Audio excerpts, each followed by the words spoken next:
नमस्कार दोस्तों, यूपीपीएससी 2023 के लिए अति संभावित करंट अफेयर्स के क्रम में आज हम लोग सबसे पहले बात करेंगे मुख्यमंत्री आवासीय भूमि अधिकार योजना के बारे में।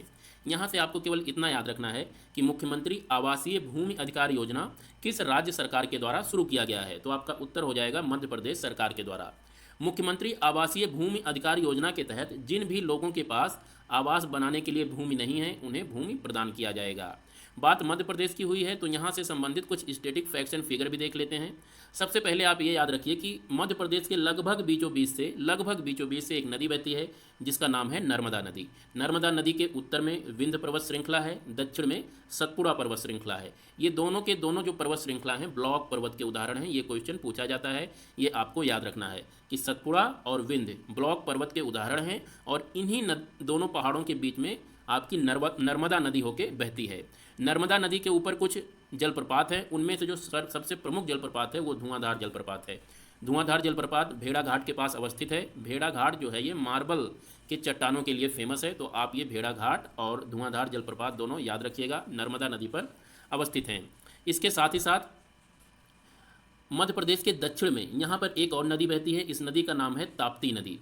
ताप्ती नदी भी रिफ्ट वैली यानी भ्रंश घाटी में बहती है। तो ये दो नदियां हो गई मध्य प्रदेश से संबंधित जो भ्रंश घाटी में बहती हैं। इसके साथ ही साथ एक दामोदर नदी है, ये भी भ्रंश घाटी में बहती है। आप लोग कमेंट करके बता सकते हैं कि दामोदर नदी का उद्गम कहाँ से होता है। आगे चलते हैं, मध्य प्रदेश के कुछ और जलप्रपात देख लेते हैं। बहुती जलप्रपात ये मध्य प्रदेश का सबसे ऊंचा जलप्रपात है और सेलार नदी पे अवस्थित है, ये आपको याद रखना है। इसके बाद चचाई जलप्रपात का नाम याद रखिए, ये भी मध्य प्रदेश में है और बीहड़ नदी पर अवस्थित है। अपने दूसरे टॉपिक की तरफ आते हैं तो आज हम लोग बात करेंगे दूसरे टॉपिक के तहत संयुक्त राष्ट्र सुरक्षा परिषद से संबंधित। तो संयुक्त राष्ट्र सुरक्षा परिषद में जैसा कि आप सब लोग जानते हैं 15 सदस्य होते हैं। 15 सदस्य में से 5 सदस्य जो होते हैं वो अस्थायी सदस्य होते हैं यानी परमानेंट मेंबर होते हैं, और 10 सदस्य जो होते हैं ये आपके अस्थायी सदस्य होते हैं, नॉन परमानेंट मेंबर होते हैं। तो करंट अफेयर्स में आपको ये याद रखना है कि इन 10 नॉन परमानेंट मेंबर्स में से 5 नए देशों का निर्वाचन किया गया है। इन 5 नए देशों का नाम आपको याद रखना है, इक्वाडोर, जापान, माल्टा, मोजाम्बिक और स्विट्जरलैंड। इन 5 देशों में से भी मोजाम्बिक और स्विट्जरलैंड का नाम आपको जरूर याद रखना है, क्योंकि संयुक्त राष्ट्र सुरक्षा परिषद के अभी तक के इतिहास में ये पहली बार हो रहा है जब मोजाम्बिक और स्विट्जरलैंड को इसके अस्थायी सदस्य के रूप में चुना गया है। इसीलिए मोजाम्बिक और स्विट्जरलैंड का नाम आपको जरूर याद रखना है इस टॉपिक से। यहाँ पर देखिए, जो संयुक्त राष्ट्र सुरक्षा परिषद के 5 अस्थायी सदस्य हैं उन्हें आप आबरू चीफ एक कोड के जरिए याद रख सकते हैं, आबरू चीफ।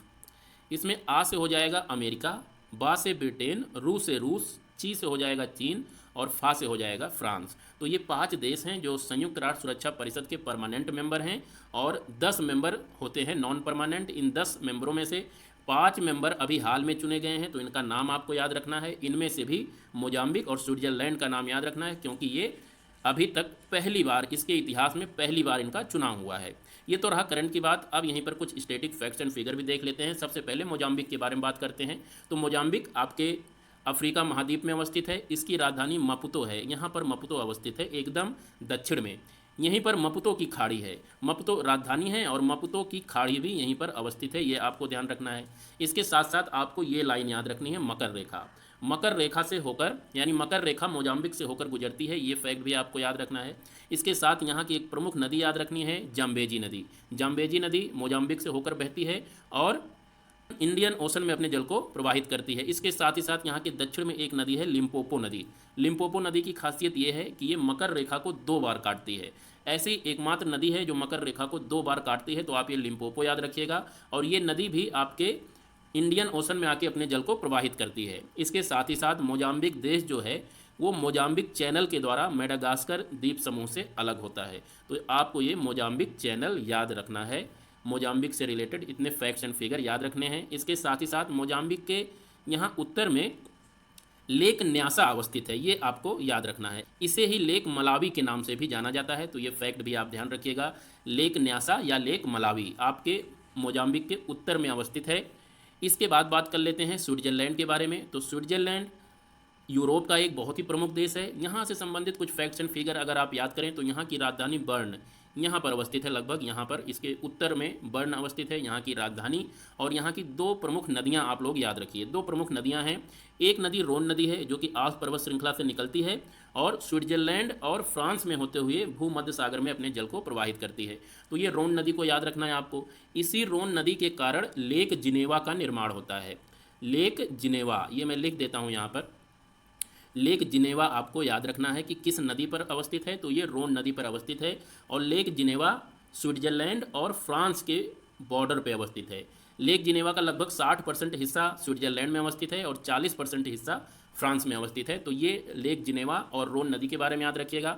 इसके बाद यहाँ की दूसरी प्रमुख नदी है राइन नदी है। राइन नदी का उद्गम भी आल्प्स की पहाड़ियों पर होता है और ये नदी स्विट्जरलैंड और जर्मनी के बीच में सीमा का निर्धारण करते हुए उत्तरी सागर में आके अपने जल को प्रवाहित कर देती है। राइन नदी जो है जर्मनी के साथ ही साथ स्विट्जरलैंड और ऑस्ट्रिया के बीच में भी सीमा का निर्धारण करती है। और इसके साथ ही साथ ये जो देश आप देख रहे हैं यहाँ पर नीदरलैंड है। नीदरलैंड का एक रोटरडम पोर्ट है, इसी राइन नदी के मुहाने पर अवस्थित है। ये फैक्ट एंड फिगर आप याद रखिएगा। स्विट्जरलैंड के एकदम पूरा का पूरा जितना इलाका है आल्प्स पर्वत श्रृंखला से ही मिलके बना हुआ है, इसी में ये देश अवस्थित है। यहाँ एक फोन नामक गर्म लोकल पवन बहती है, ये आपके स्विट्जरलैंड में बहती है हवा। इसके साथ साथ जर्मनी के दक्षिण का जो भाग है वो भी इस हवा से प्रभावित होता है। ये वही मैप है, यहाँ पर थोड़ा विस्तृत मैप दिया हुआ है। ये पूरा का पूरा आल्प्स पर्वत श्रृंखला है। ये आप देख रहे हैं राइन नदी है, ये आपकी रोन नदी है।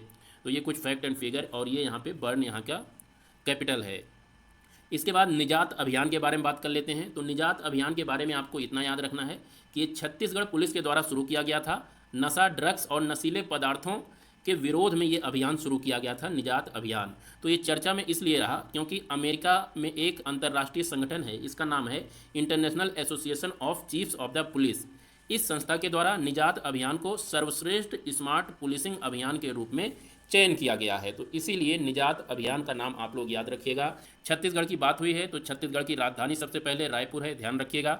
छत्तीसगढ़ में ही चित्रकूट जलप्रपात अवस्थित है। चित्रकूट जलप्रपात की अगर बात करें तो ये इंद्रावती नदी पर अवस्थित है। चित्रकूट जलप्रपात ये आप देख सकते हैं, ये बहुत ही इंपॉर्टेंट जलप्रपात है, आपको याद रखना है।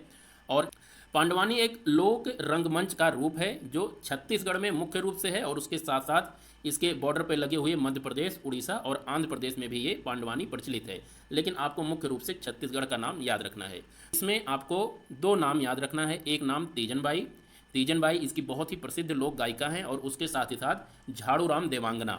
इन दो व्यक्तियों का नाम आपको याद रखना है पांडवानी से संबंधित। तो ये था आज का करंट अफेयर्स। फिर मिलते हैं अगली वीडियो में, तब तक के लिए नमस्कार।